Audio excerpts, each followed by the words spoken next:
N번방, 다시 말해서 집단 성착취 영상거래 사건에 사회적 공분이 일면서 대통령도 철저하게 수사하라고 경찰에 특별 지시를 내렸습니다.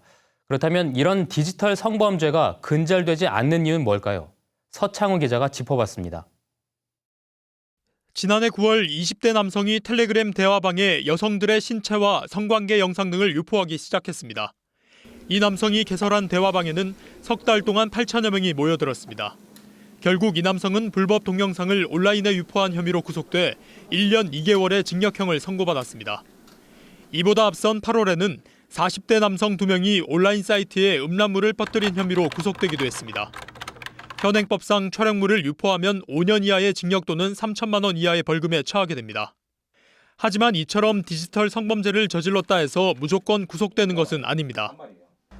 실제로 최근 3년간 경남에서 불법 촬영물이나 일반 음란물을 유포하는 등 사이버 성폭력을 저질러 붙잡혀도 구속되는 경우는 4%에 그쳤습니다.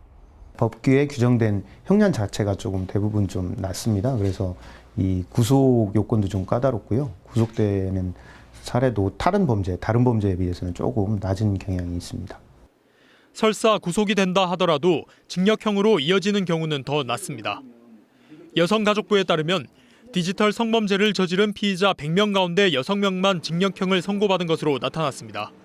가중하는 게 아니고 범죄마다 각각을 합산해서 이렇게 처벌하는 방식을 하고 있거든요. 그럼 이제 우리가 이 시점에서는 어떤 방식을 선택을 해야 되는가. 10대 여성 청소년의 성착취 동영상을 온라인 대화방에 유포해 거액을 챙긴 집단 성착취 영상 거래 사건. 여성단체는 이런 끔찍한 사건이 재발하지 않기 위해선 처벌 강화에만 그치지 말고 전반적인 성인지 감수성을 높여가는 작업도 함께 이루어져야 한다고 강조했습니다. MBC 뉴스 서창우입니다.